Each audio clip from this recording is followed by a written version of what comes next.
Thank you, Michael. Filing your tax return is a once-a-year event, but trimming your tax bill is something you can do right now. Dr. Nancy Anderson explains in today's Midday Money segment.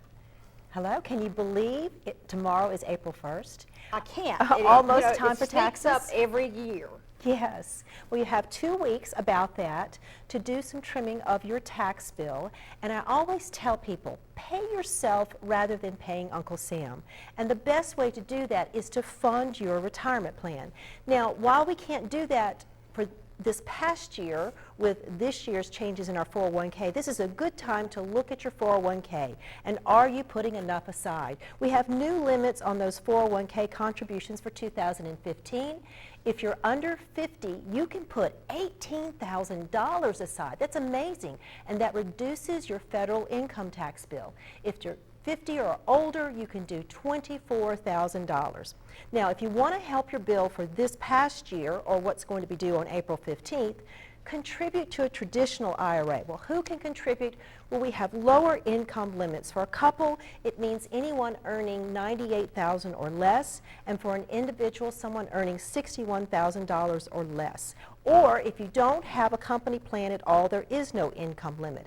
And you have until April 15th, 2 weeks from now, to make your contribution for last year and save yourself some money, because you can put $5,500 in if you're under 50, $6,500 if you're 50 or older, and whatever you put in will reduce your income, and it's going to lower your taxes, and it's going to be a tax-deferred account.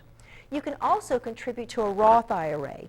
Now, that's not going to give you a break on your tax bill, but it will help you later on. And we have higher income limits for those Roth IRAs. For a couple, if you're making under $181,000, that's when it starts to phase out.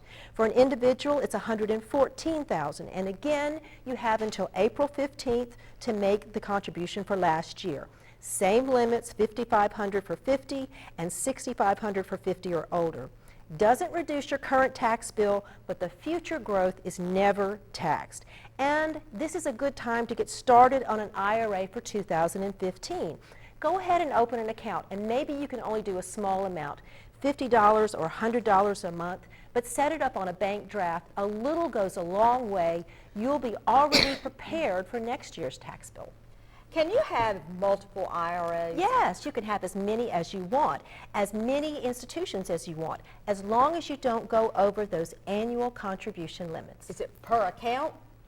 No, per total. So if I have 5 IRAs, then I can only contribute, if I'm 50 or older, $6,500 in the collection of those 5 IRAs. Okay, so no opening multiples and right, can't do that. Yes. All right. Thank you so much, Nancy. We appreciate it. Thank you. Coming up, get ready for an unforgettable night of live entertainment.